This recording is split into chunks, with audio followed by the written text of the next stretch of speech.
بالله من الشيطان الرجيم بسم الله الرحمن الرحيم السلام عليكم ورحمة الله وبركاته الحمد لله رب العالمين والصلاة والسلام على أشرف الأنبياء والمرسلين سيدنا محمد وعلى آله وصحبه ومن اتبعهم بإحسان إلى يوم الدين رب اشرح لي صدري ويسر لي أمري واحلل عقدة من لساني يفقهوا قولي. Hadirat al-mukarramin min mutaraddidi Masjid An-Nur rahimakumullah. Syukur alhamdulillah dalam hari ini, pada pagi hari ini kita diberikan kemuliaan oleh Allah Subhanahu wa taala untuk bermunajat kepadanya, merasakan nikmat kesehatan, nikmat keimanan, dan nikmat untuk beribadah, memohon langsung kepadanya. Sebagaimana sabda Rasulullah sallallahu alaihi wasallam, "Idza kana ahadukum fi sholatihi fa innahu kana yunaji rabbah." Jika salah seorang dari kalian sedang berada dalam salatnya, maka pada dasarnya dia sedang berkomunikasi langsung, bermunajat langsung, dan bermi'raj kepada Allah Subhanahu wa ta'ala.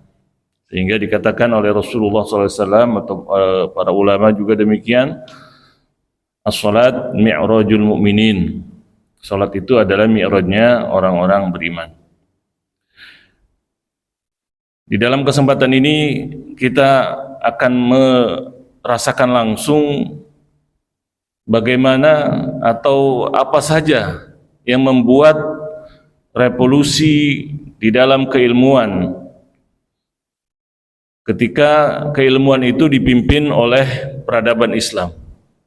Sehingga pada pertemuan sebelumnya kita menyaksikan atau mengungkapkan bahwa di dalam Islam banyak ilmuwan-ilmuwan itu berasal dari kalangan hamba sahaya.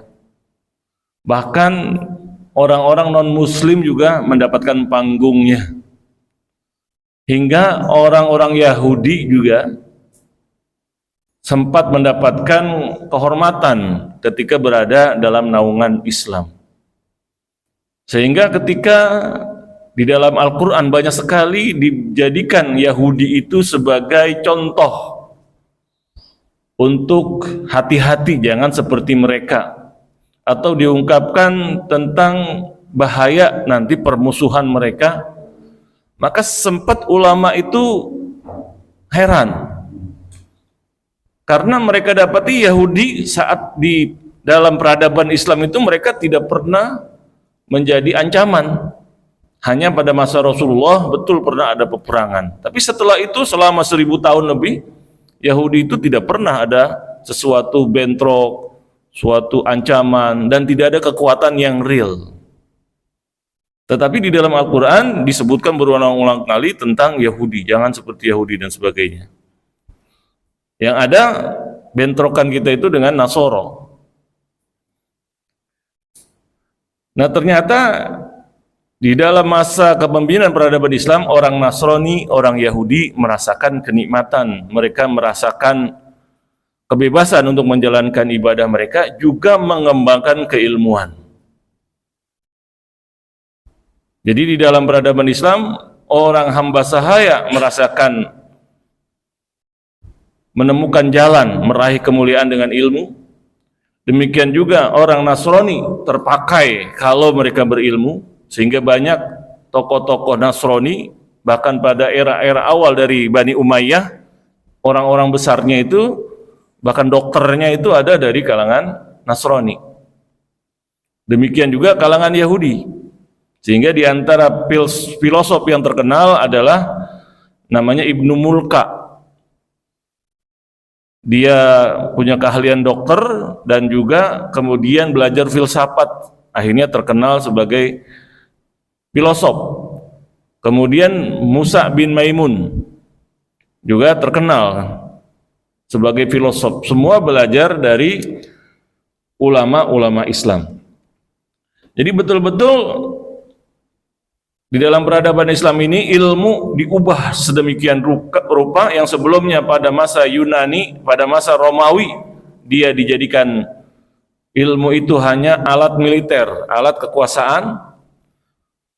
Kemudian pada masa Yunani ilmu hanya menjadi teori, memuaskan pertanyaan-pertanyaan kalangan borjuis, orang-orang kaya yang dilayani oleh para hamba sahaya. Karena di Athena ada 400.000 penduduk, 50.000-nya adalah hamba sahaya atau budak. Jadi sebanyak 350.000 orang itu hidupnya leha-leha, ya. Senangnya ngopi-ngopi. Nah, ngopi-ngopi itulah diisi dengan bicara-bicara tentang apa hakikat ini, apa makna ini, dan perdebatan-perdebatan lainnya yang kita kemudian kenal sebagai filsafat. Dan mereka puas kalau sudah menemukan sesuatu kesimpulan. Tetapi kemudian ternyata ketika dipakai tidak ada gunanya, termasuk juga banyak metode teori atau filsafat Aristoteles itu ketika dibuktikan itu gagal semua tuh. Teori dia tentang taksonomi, teori dia tentang gravitasi dan sebagainya itu gagal. Sehingga orang-orang Eropa mengatakan kalau tidak ada Islam, peradaban Islam ini, kita kalau ngikutin Yunani terus ini nggak mungkin keilmuan ini seperti sekarang. Jadi keilmuan kita ini diubah oleh Islam, yaitu ilmu yang harus dibuktikan, harus ada manfaatnya langsung, harus ada gunanya. Nah, ini dalam Islam, ya, bukan hanya bicara yang hanya menghasilkan pembicaraan. Maka sekarang kita lihat apa saja yang membentuk konsep Islam itu, nah, tentang kemuliaan keilmuan, tentang konsep ilmu yang mengubah itu semua, yang mengantarkan peradaban manusia demikian majunya karena adanya revolusi keilmuan yang dibawa oleh Islam. Dan kenapa sekarang ini ilmu juga menjadi problem ketika ilmu itu dipegang bukan oleh peradaban Islam, oleh peradaban yang justru meninggalkan keyakinan dengan dipengaruhi oleh faktor yang telah disebutkan sebelumnya, yaitu revolusi keilmuan di Eropa, yang revolusi itu dibawa, dipelopori oleh kalangan free thinker, dan free thinker itu yaitu mereka yang ingin membebaskan masyarakat dari genggaman kekuasaan gereja yang selama ini membuat kehidupan orang-orang Eropa itu terbelakang dan mundur, sehingga dikatakan sebagai era kegelapan. Jadi kita lihat di sini bagaimana hadis-hadis dari Rasulullah SAW yang mengubah itu semua. Pertama, Rasulullah SAW bersabda, khaslatani la takunani fi munafiqin, husnu sumtin wala fiqhun fid din. Dua hal yang tidak ada kalian dapati pada orang munafik, yaitu husnu sumtin, perilaku etika yang baik, dan juga tidak ada fikih agama di dalam diri mereka. Jadi fikih atau keilmuan itu menjadi ciri keimanan. Jadi orang takut munafik kalau tidak ada keilmuan dia dalam masalah agama. Jadi ilmu menjadi kewajiban, menjadi sesuatu yang dicari bersama keimanan, menjadi ciri keimanan. Maka Imam Ghazali mengatakan, tapi jangan, hadis ini jangan kalian jadikan landasan untuk meragukan hadis itu ketika mendapati banyak fuqaha pada masa ini ada kemunafikan pada diri mereka. Karena yang dimaksud fikih di dalam hadis ini adalah bukan yang seperti itu, bukan yang ahli sekedar tata cara hukum, ya. Syarat-syarat hukum, syarat-syarat atau tata cara beribadah dan sebagainya, bukan. Nah, nanti katanya Imam Ghazali dijelaskan pengertian fikih di dalam hadis ini, yaitu fikih adalah pengetahuan yang mengantarkan kepada rasa takut kepada Allah Subhanahu wa taala. Berarti ilmu itu tak bisa dilepaskan dari rasa takut. Harus ditujukan kepada rasa takut kepada Allah Subhanahu wa taala. Kalau tidak ada rasa takut itu bahkan menjadi permainan, nah itu kemunafikan justru, ya. Ini nanti dijelaskan oleh Imam Ghazali, katanya makna fikih yang sebenarnya. Dan derajat yang paling rendah sebagai ahli fikih itu adalah dia mengetahui akhirat itu lebih penting daripada dunia. Maka ini kalau benar-benar ada pada seseorang dan menguasai dirinya, maka akan menyelamatkan dia dari kemunafikan dan dari riya. Jadi ilmu itu harus dasarnya rasa takut kepada Allah Subhanahu wa taala. Dan ini yang nanti hilang pada keilmuan itu ketika dipegang oleh kalangan free thinker yang memang dasarnya dia itu melawan hegemoni gereja dengan mengambil ilmu dari Islam, dengan mengadopsi orang-orang yang tadi belajar dari Islam, dari peradaban Islam, seperti Michael Servetus yang mengambil ilmu dari peradaban Andalusia ketika dikuasai oleh Islam. Dan itu pun Michael Servetus itu ketika Calvin ketemu dia di Jenewa, ya. Jadi Jenewa ini pusatnya kalangan Protestan yang melawan kekuasaan gereja Romawi, gereja Roma, ya, Katolik. Nah, Calvin sendiri ketika menghadapi Servetus itu dia tidak sanggup dengan apa? Dengan kehebatan dia yang demikian banyak ilmunya. Akhirnya Michael Servetus ini dibunuh oleh Calvin di Jenewa. Jadi banyak orang-orang yang mendapatkan ilmu pengetahuan dari peradaban Islam kemudian direkrut oleh para free thinker, oleh kalangan yang kemudian dikenal sebagai Protestan, dan Protestan pun akan ditinggalkan dan digantikan dengan kalangan namanya boleh dikatakan ateis atau modernis atau kalangan liberal, ya, yang harus bebas urusan dunia ini dari urusan dari aturan-aturan agama. Jadi kata-kata modern itu dasarnya adalah itu, ya. Kita ngambil aja nih modern. Karena itu sekarang bagus sekali Muhammadiyah tidak menggunakan kata-kata gerakan modernis, tapi apa? Gerakan pembaruan. Baru sama modern beda, ya. Atau tajdid itu tidak sama dengan modern, bukan, ya. Modern itu artinya urusan dunia ini nggak boleh ada campur aduk kekuasaan agama atau menyebut-nyebut nama Tuhan, nggak boleh, ya. Itu urusan apa? Sekular, ya. Sekular, ya. Jadi mereka itu kalangan sekular. Sekular artinya kita aja ngurusin, nggak ada campur aduk, nggak ada kekuasaan agama Tuhan di sini. Otak kita saja yang mengurusi, ya. Nah, itu kalangan free thinker. Nah ini, ya, di dalam Islam keilmuan itu harus didasari oleh rasa takut, rasa tunduk kepada Allah Subhanahu wa taala. Ini beda total dengan keilmuan yang diusung oleh kalangan free thinker atau kalangan sekular. Rasulullah SAW juga bersabda, "Afdhalun nasi al-mu'minul alim alladhi in ihtija ilaihi nafa'a wa in istaghna anhu aghna nafsah." Sebaik-baik manusia adalah seorang mukmin yang alim, yang berilmu. Jadi kalau orang pengen dianggap terbaik, ya harus beriman aja tidak cukup, harus berilmu. Yang ketika dibutuhkan dia bisa memberikan manfaat. Dan kalau sedang tidak dibutuhkan, maka dia akan merasa mencukupi dirinya dengan ilmu tersebut. Maka orang berlomba-lomba ini ketika mendapati keimanan, sekarang waktunya belajar, ya. Jadi dakwah itu isinya pelajaran, belajar, bukan hanya mengumpulkan massa, bukan, ya. Semua kita ini dakwah kita isinya belajar. Rasulullah SAW juga bersabda, "Al-imanu uryan wa libasuhu at-taqwa wa zinatuhul haya wa samratuhu al-ilmu."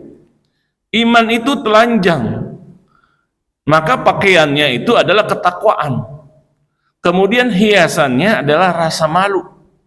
Dan buahnya adalah ilmu. Ya, buahnya adalah ilmu. Jadi kalau iman itu berbuah, itu harus dengan ilmu.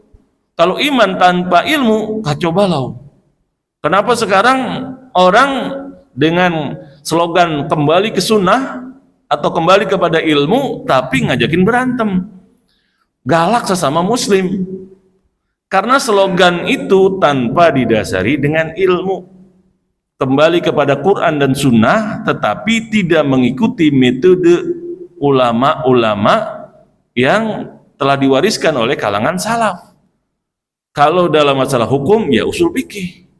Kalau dalam masalah kesimpulan penjelasan hukum atau metode hukum, namanya usul fikih, dan kesimpulan hukum namanya ilmu fikih. Ada metodenya, dan itu ditinggalkan. Ya. Termasuk di Saudi banyak dianggap karena usul fikih itu banyak dijelaskan oleh ulama-ulama Asy'ari dan penjelasannya dalam, maka mereka mengatakan ilmu usul fikih ini tidak perlu diajarkan karena mereka bukan didasari dengan sunnah. Nah ini, ya.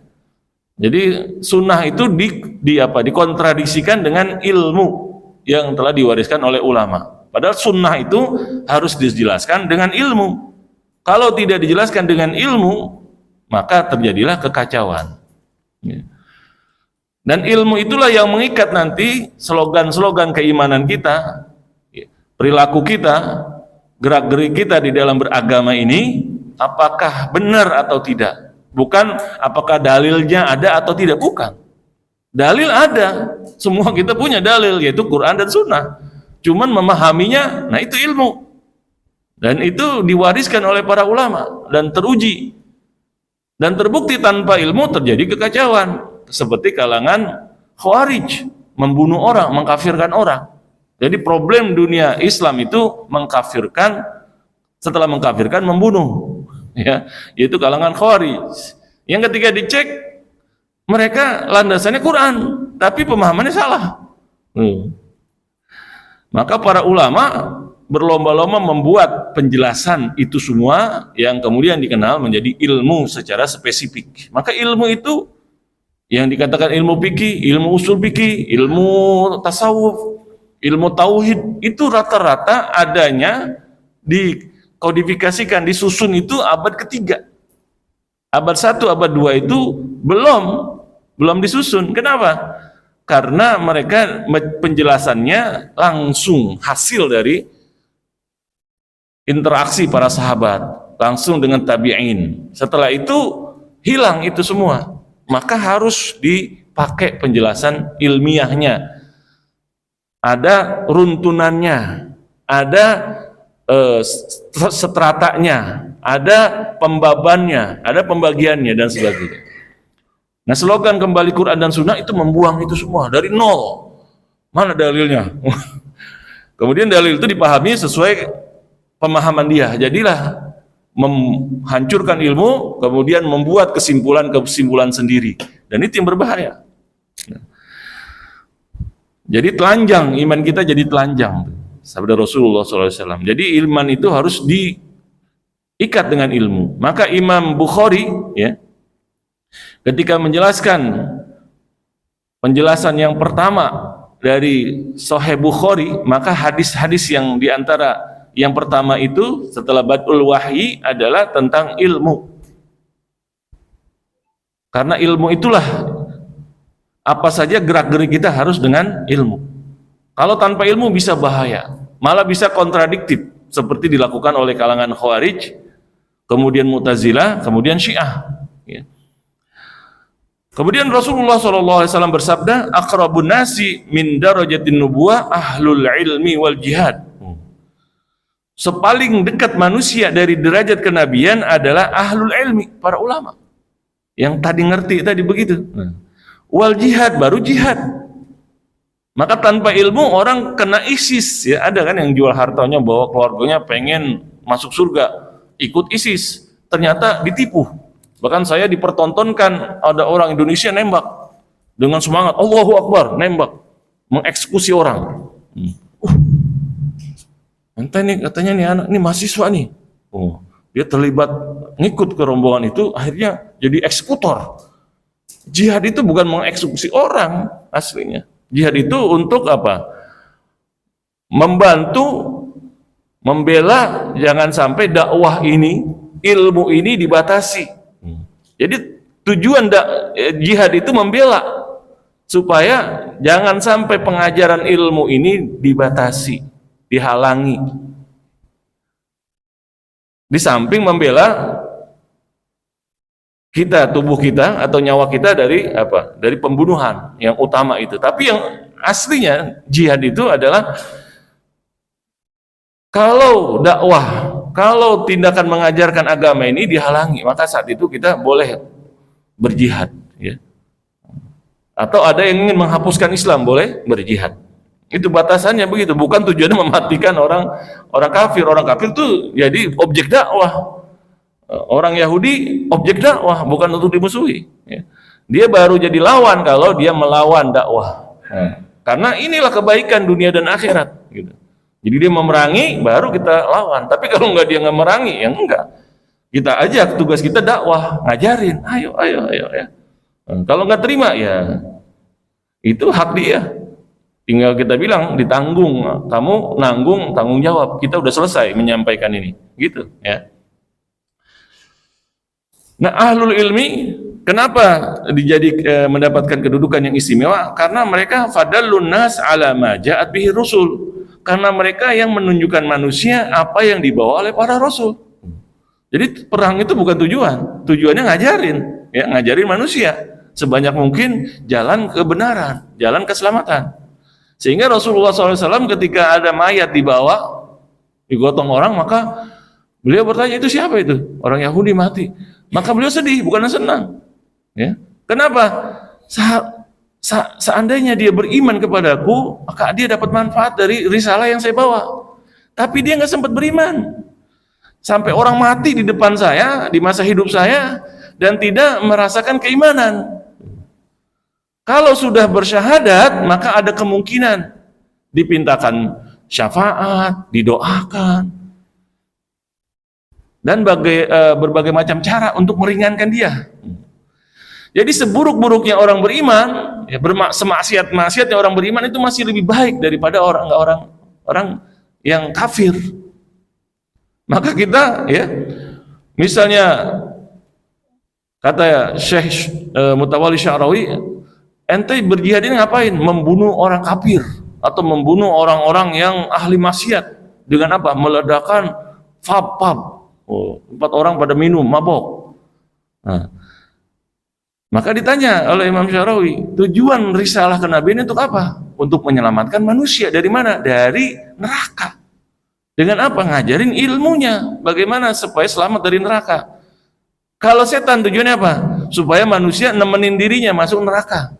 Nah, ente kalau mengebom orang yang lagi mabok, lagi zina, mati, lagi berzina, lagi mabok, itu kira-kira masuknya kemana tuh?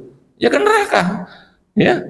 Orang lagi maksiat. Maka berarti kamu itu membantu Rasul apa membantu setan? Nah, yang bantu setan berarti matiin orang kafir dalam kekafiran berarti membantu setan, bukan menjadi agennya Rasulullah Shallallahu Alaihi Wasallam. Jadi tujuannya ahli ilmi itu mulia itu karena mereka mengajarkan manusia bagaimana selamat di dunia ini, ya, kemudian selamat di akhirat. Itu yang diajarkan, bukan hanya sekedar tahu saja, bukan, ya. Sedangkan jihad itu, jihad itu, mujahid itu mulia setelah ahli ilmi karena mereka berjihad dengan pedang mereka untuk supaya ajaran Rasul ini disampaikan. Tuh. Jadi jihad itu bukan tujuan, dia cara jaga ini. Ayo ini, saya ngajar tapi dihalang-halangi nih. Padahal inilah buat keselamatan kita.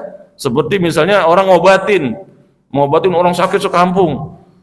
Seperti kemarin kita COVID, ya. Maka dia dibantu oleh tentara, oleh kekuasaan supaya apa? Diobatin ini. Jangan sampai orang ini celaka. Maka dia, ya, dengan kekuasaan negara itu dijamin, dijaga Kalau ada yang menghalangi, mereka ditangkap itu. Sama juga ini lebih penting lagi, karena dia keselamatan dunia dan akhirat. Tadi kesehatan itu untuk dunia, maka turun negara itu, turun tentara, polisi jagain dia. Nah kita ini jihad itu kalau ada yang menghalangi, bahkan memusuhi, maka boleh di situ. Karena apa? Kita menyelamatkan manusia, tapi tujuannya segitu, bukan untuk membinasakan. Senang orang kafir pada mati, bukan, ya, bukan haus darah kita, ya, bukan. Hanya mencegah mereka, menghalangi melawan perbuatan mereka yang menghalangi dakwah ini, ya. Kemudian Rasulullah SAW bersabda, la mautu qabilatin aisaru min mauti alim. Bahkan kematian satu kabilah itu lebih ringan dari kematian seorang alim. Karena matinya kabilah itu, ya dia cuma banyaknya aja gitu, ya. Tapi kalau matinya orang alim, nah dia ini untuk nyelamatin sebanyak-banyaknya orang bisa dengan ilmunya. Maka ketika mati rugi kita, ya. Kalau kabilah yang banyak paling buat ngede-gedein kita. Oh, dia sukunya gede tuh, yang macam-macam. Takut gitu aja sampainya tuh, ya, gunanya banyak orang. Tapi kalau alim, dia bisa ngajar, bisa ini, bisa ini. Nah, maka itu yang lebih bernilai, gara-gara dia akan menyelamatkan banyak orang, ya. Rasulullah SAW bersabda, an-nasu ma'adin ka'ma'adinidz zahabi wal fiddah, fa khiyaruhum fil jahiliyah khiyaruhum fil Islam idza faquhu. Manusia ini seperti apa? Seperti bahan, ya, bahan-bahan metal. Ada bahan metal namanya apa? Metal yang berharga, ya, seperti emas dan perak. Ada juga yang sekedar apa? Besi, ya. Jadi bedanya di situ, ya, sama-sama metal tapi ada yang nilainya besi kiloan, ada yang emas graman, udah mahal, ya, segram aja udah mahal. Kalau besi, ya, dia ngitungnya kilo, cuman berapa, murah. Nah, orang yang terbaik pada masa jahiliyah, dia juga yang terbaik pada masa Islam. Tuh. Jadi dilihat potensi kebaikan. Kalau apa? Idza faquhu, jika mereka memahami agama. Jadi nilai kita itu kalau paham agama, bukan yang lain. Jadi ilmu kita yang menentukan kita ini dianggap bernilai apa enggak, ya. Maka karena itu, ya tadi hamba-hamba sahaya itu, wah, dia berlomba-lomba pengen belajar, ada kesempatan didengerin ilmu. Kenapa? Itu yang meningkatkan derajat dia. Kalau sebelum Islam, ya kalau sudah hamba sahaya sampai mati udah selesai hidupnya.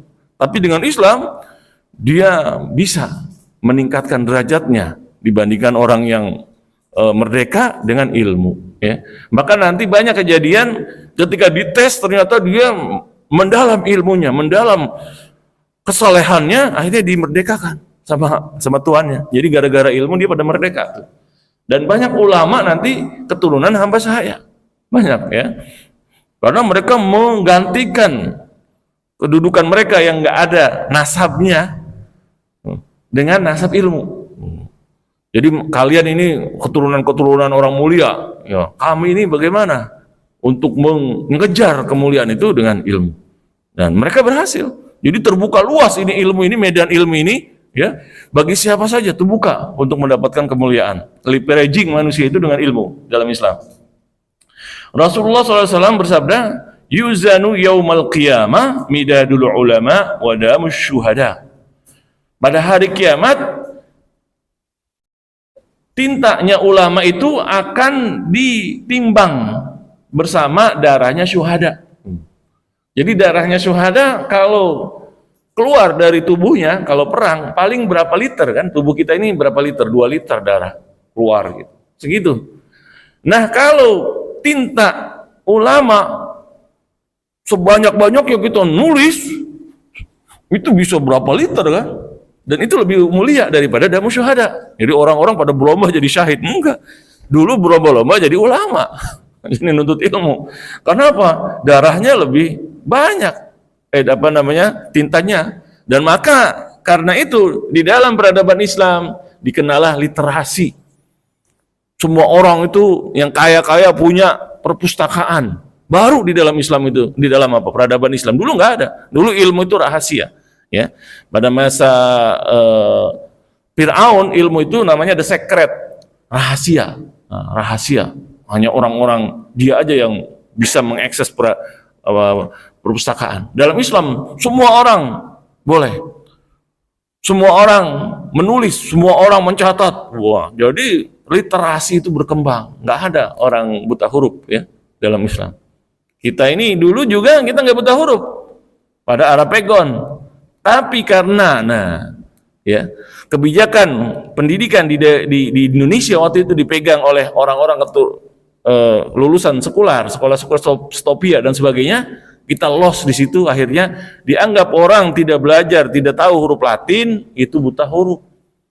Maka ibu-ibu kita dianggap buta huruf padahal bisa nulis huruf Egon, bisa baca Quran. Nah, itu kalah langkahnya di situ ya. Sampai saat ini pendidikan itu dipegang terus sama kalangan-kalangan yang ya rata-rata sekuler dari zaman dulu ya, dari zaman kemerdekaan. Itu kalah langkahnya kita. Kita yang kader-kader kita yang menyiapkan kemerdekaan BPUPK itu dari semua kader-kader ormas Islam.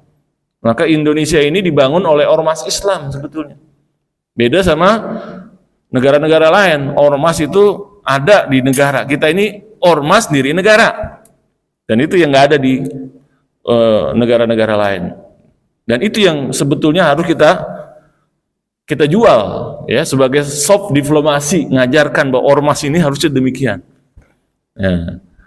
Tapi kadang-kadang ya kita karena di sejarahnya dihilangkan itu, kurang ada kebanggaan di tengah generasi muda atau kurang ada kesadaran bahwa kita ini stakeholdersnya Republik Indonesia. Kita yang punya saham, artinya kita yang menentukan ya.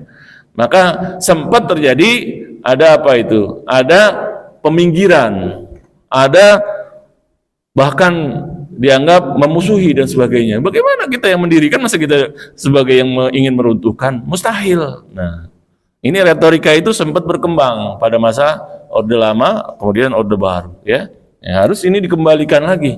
Maka sebanyak-banyaknya kader-kader yang dihasilkan oleh ormas Islam mengisi semua lini-lini di Republik ini. Kenapa? Ya ini kreasi dari ormas Islam negara ini. Kalau ada kekacauan, lihat pasti ya pelakunya itu tidak berafiliasi ke ormas Islam. Artinya kurang pendidikan, kurang pendidikan agama. Coba ada kasus-kasus apa macam-macam itu di situ. Kurang pendidikan agama ya. Nah, berarti kesalahan kita ya. Harus dididik, kemudian diorientasikan mengisi semua posisi yang ada dengan ilmu, tapi dengan ketakwaan. Rasulullah SAW bersabda, "Man hafizu ala ummati arba'ina hadisan minas sunnah hatta yu'addiyaha ilaihim kuntu lahu syafi'an wa syahidan yaumal qiyamah." Barang siapa yang menghafal dari umatku ini 40 hadis dari sunnah sehingga kemudian diajarkan hajarkan hadis itu kepada orang lain, maka aku akan menjadi pemberi syafaat kepadanya dan menjadi saksi kebaikan baginya pada hari kiamat. Wah, maka orang berlomba-lomba itu. Maka ulama-ulama hadis itu menjadi mulia, dikejar-kejar ya. Orang pada nungguin. Ya. Pada nungguin supaya dikasih kesempatan untuk mencatat supaya dapat minimal 40 hadis supaya dapat syafaat. Maka Imam Nawawi menulis Arba'in An-Nawawiyah 40 hadis, padahal isinya lebih dari 40 ya. Lebih dari 40. Karena apa? Ini hadis ini. Siapa yang menghafal 40 hadis maka dapat syafaat dari Rasul. Dipersaksikan. Semua orang berlomba belajar hadis ya, mencatat hadis. Ya walaupun yang sampai kepada kita yang terkenal itu hanya sebagian. Dulu itu jadi buruan, puluhan ribu orang kemana-mana. Yang terkenal, yang sampai ke kita hanya yang leadingnya aja. Tapi budayanya itu semua tersebar, ya, tersebar. Rasulullah SAW bersabda, "Man hamila min ummati arba'ina hadisan, laki Allah azza wa jalla yaumal qiyamah faqihan aliman." Barang siapa yang menghafal dari umatku ini 40 hadis, maka dia akan menemui Allah dalam keadaan pada hari kiamat sebagai faqih yang alim. Ya. Maka kita sekolah-sekolah itu diusahakan hafal 40 arba'in nawawiyah itu. Maka Imam Nawawi juga memilih hadis dengan arba'in itu enggak sekedar hafal 40 hadis, enggak. Tapi 40 hadis itu isinya yang satu hadis aja ini bisa menjadi pedoman 1/4 agama, setengah agama dan sebagainya. Tuh. Jadi hadis-hadis inti, hadis-hadis yang dijadikan kaidah, ya. Seperti innamal a'malu binniyat wa innamal likulli imri'in ma nawa. Segala sesuatu itu tergantung pada niatnya dan orang dapat balasan itu sesuai niat. Menjadi hadis yang pertama. Ini yang menentukan, bukannya kita lihat hasilnya, oh bagus kerjanya, enggak, lihat kamu niatnya udah benar loh. Wah. Gitu. Jadi niat yang pertama, karena itu yang untuk Allah itu niatnya, bukan hasilnya. Kita di dunia ngeliat hasilnya, karyanya. Enggak. Kalau di sisi Allah niatnya yang pertama, maka apa saja kita bahkan duduk di masjid ini itu bisa berbeda-beda derajat kita di sisi Allah tergantung niat. Kalau niatnya di masjid ini datang beribadah, datang itikaf, kita kadang lupa kan niat itikaf kan.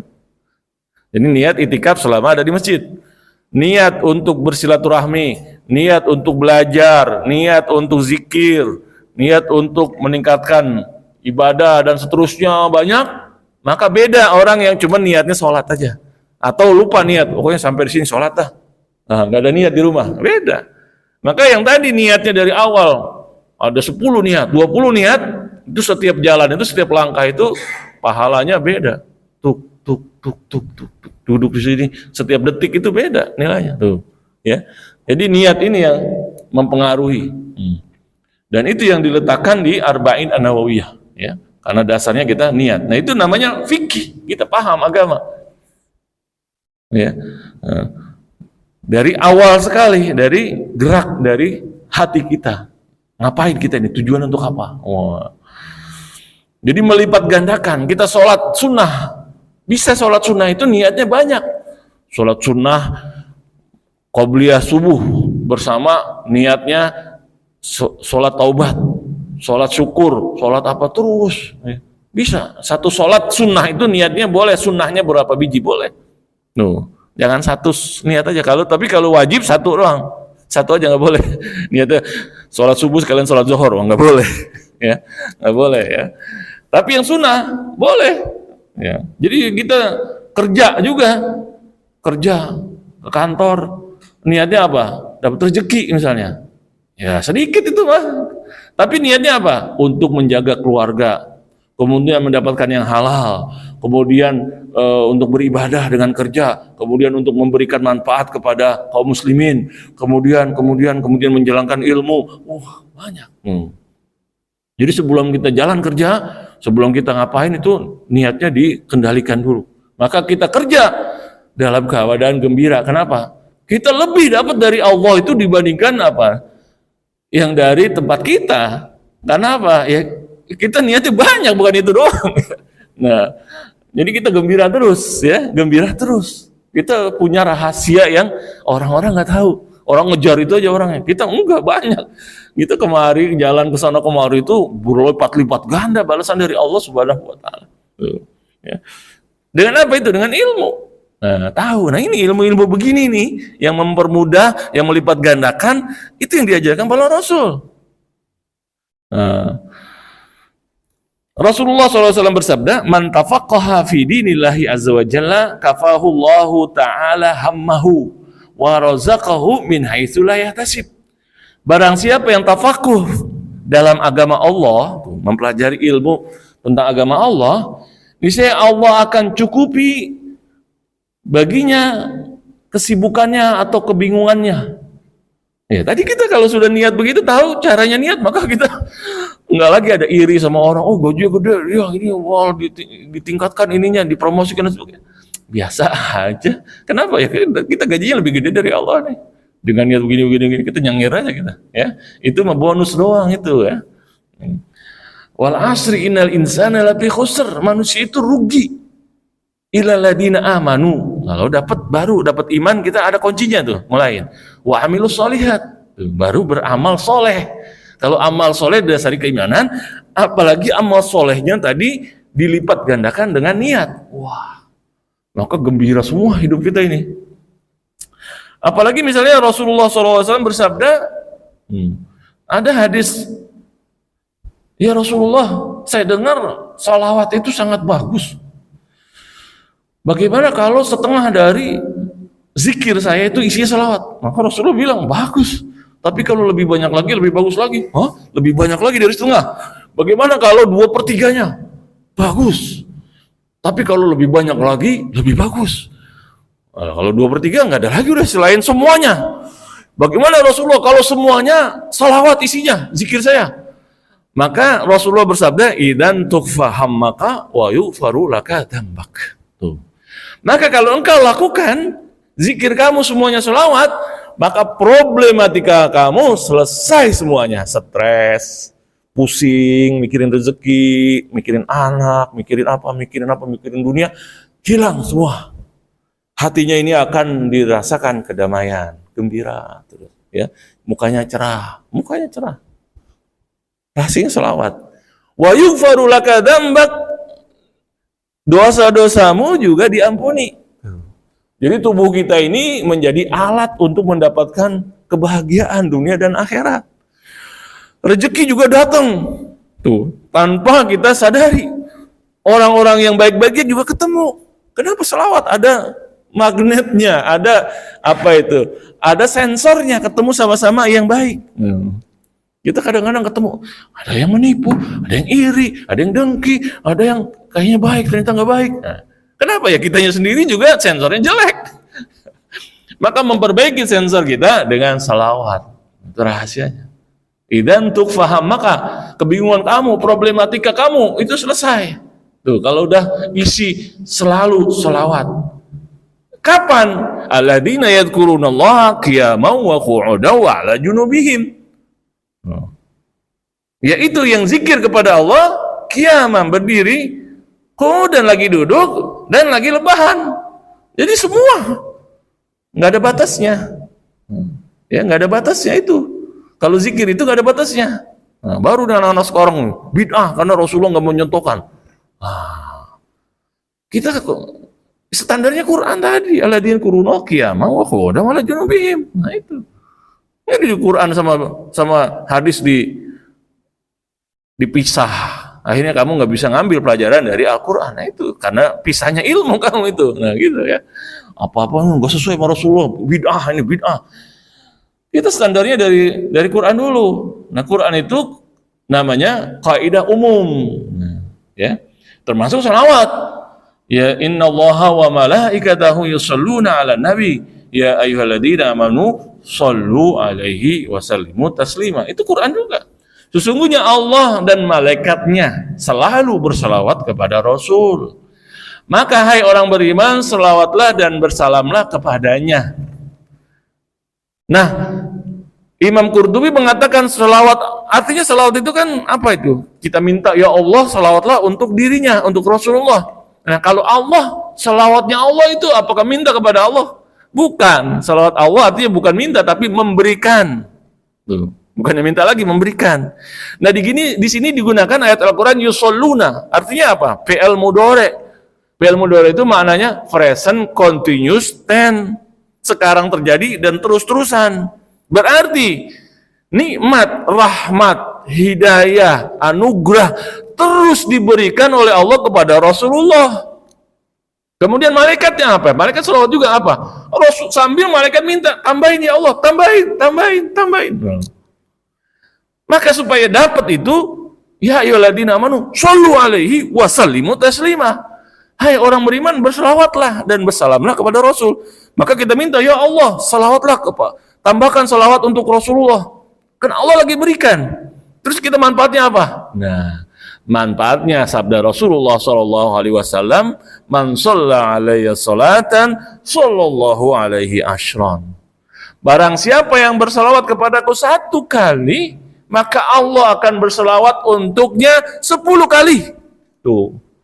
Jadi itu mengundang rahmat Allah, rezeki dari Allah, anugerah dari Allah, kenikmatan dari Allah dengan salawat. Dan itu bisa dilakukan kapan saja. lagi kita nggak punya wudhu, lagi sambil naik motor, sambil tiduran, sambil bercanda sama istri, sambil bersandar sama anak, itu nggak make syarat, karena Al-Quran tadi suruh begitu. Maka saat itulah kita melakukan apa yang dilakukan oleh Allah, nyambung. Nah, koneksi kita, sensor kita nyambung, dapat. Maka rasa bahagia baru ditemukan di dunia ini dengan bersolawat. Kalau belum itu kurang terus, kurang. Apa ini? Merasa ya belum puas hidup ini. Puasnya hidup itu dengan bersolawat. Kenapa?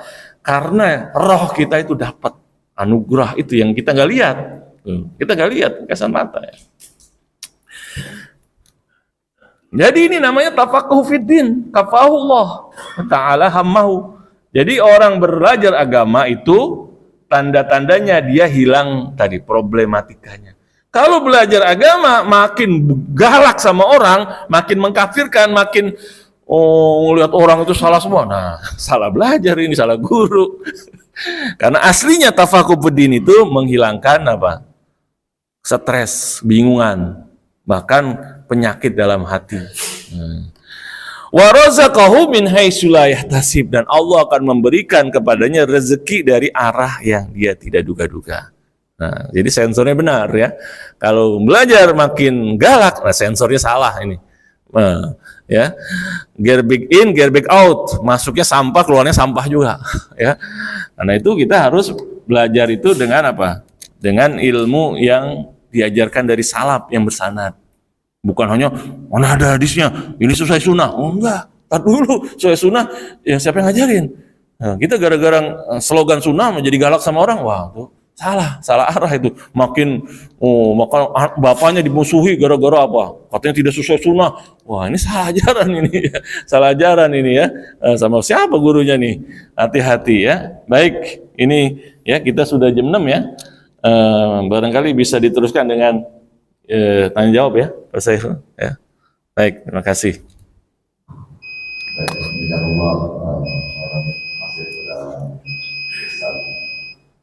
Baik, para bapak, silakan yang mengajukan pertanyaan terbuka sesi pertama. Baik, silakan bapak.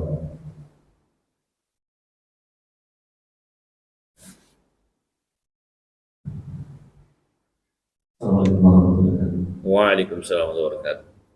Kalau tadi pertanyaan pertama terkait dengan sebenarnya dari zaman Islam itu banyak ilmuwan-ilmuwan yang muncul di zaman Islam.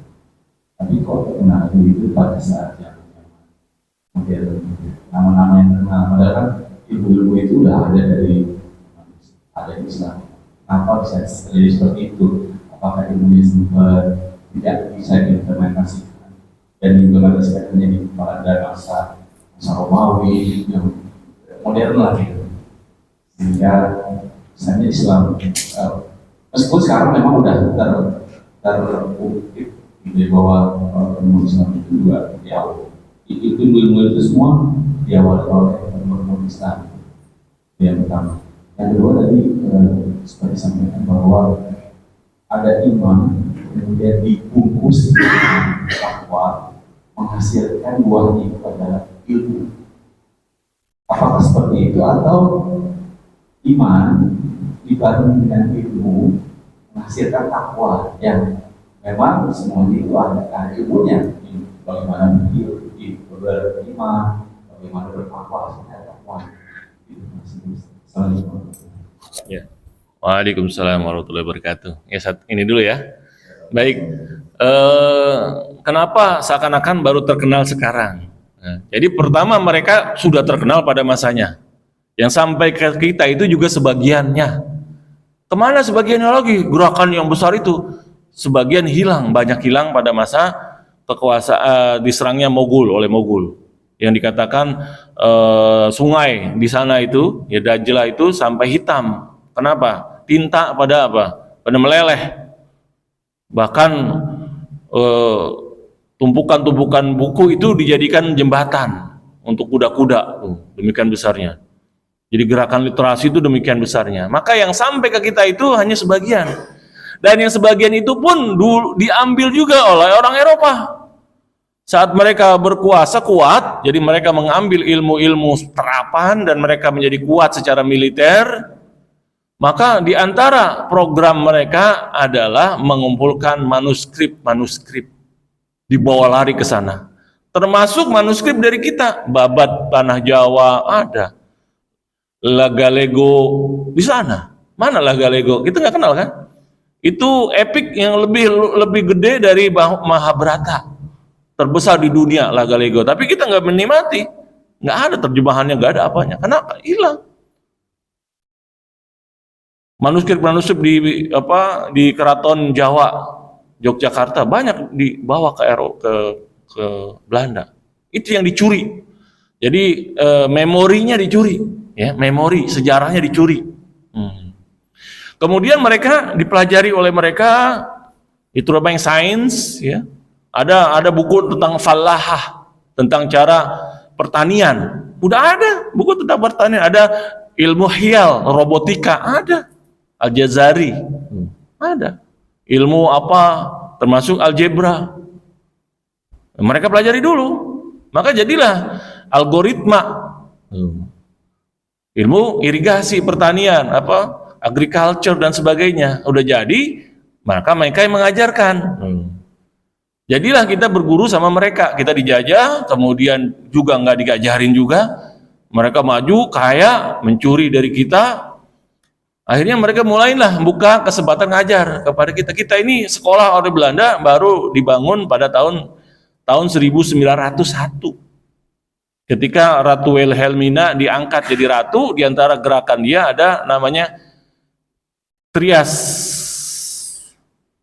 Deventer. Karena ada DPR mereka dan Deventer itu meneliti bahwa kehidupan orang sono tuh yang kita enak, hidup kita begini ini kayak nikmat sekali gitu. Tapi uang ini diambil dari sono, orang Asia Tenggara, Dulu Hindia Belanda, hidupnya susah, buta huruf, dan kesulitan-kesulitan lainnya. Maka di antara keinginan baik mereka namanya politik balas budi, ya, politik etis balas budi. Kita harus kembalikan sebagian itu untuk mereka. Maka dimulailah pembangunan irigasi, kemudian emigrasi, boleh pindah ke sana kemari, sama kemudian edukasi pendidikan. Baru diajarkan di situ. Maka yang diajarkan pertama kali kita mengenal tokoh-tokoh Newton, Aristoteles, Plato, kemudian René Descartes dan sebagainya. Mereka sebagai guru kita. Jadi ketika belajar kita guru lagi sama mereka, 2 kali dijajah. Nah mereka yang belajar-belajar ini akhirnya mulailah tahu. Pertama kagum sama Barat, tapi mereka juga agamanya mengatakan, saya kok agama Islam ini bagaimana sih ini? Maka dicari-carilah. Akhirnya juga ditemukan kajian-kajian seperti Hamilton Gibbs.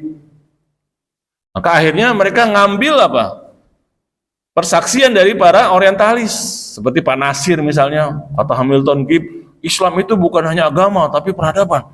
Apa maksudnya gitu? Itu aja diambil tuh, kita bangga. Oh, Islam ini bukan hanya agama tapi peradaban lengkap. Apa gitu? Nah, maka generasi sekarang meneliti lagi. Apa maksudnya nih? Ternyata kita ini manuskrip kita banyak di sana dan masih terus disimpan, dipatikan juga banyak. Itu yang menjadi menjadi memori keilmuan, memori kita, sejarah kita ini dicuri oleh mereka sampai saat ini. Bahkan ada rencana mengembalikan sebagian yang dicuri dari Belanda mau ke sini. Kita juga bingung ya, ada tongkat ada. Dan itu mereka jahatnya itu menghilangkan sejarah itu.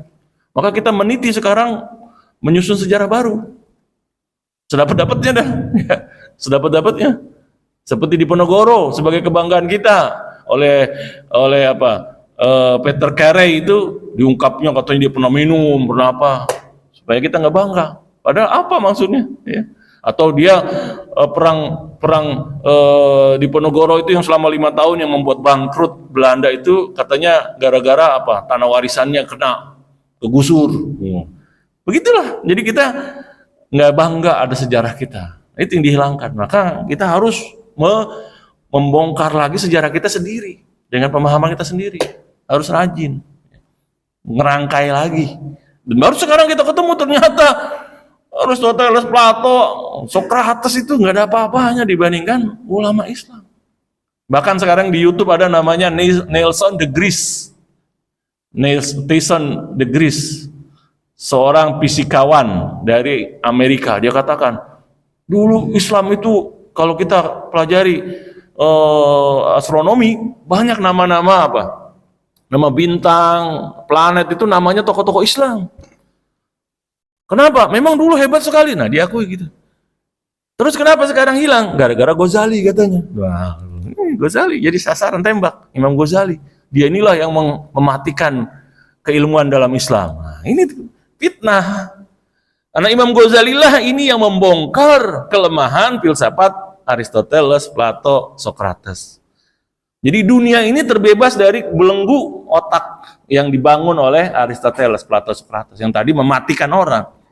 Maka sebagai ganti dari dimatikannya oleh Socrates, oleh Aristoteles itu, ilmu itu yang sains itu harus terbuktikan gitu. Harus diamati langsung. Dulu nggak ada begitu. Dulu dipikir-pikir, kenapa bisa bergerak-gerak putar gini? Karena gerakan berputar adalah gerakan yang paling mulia.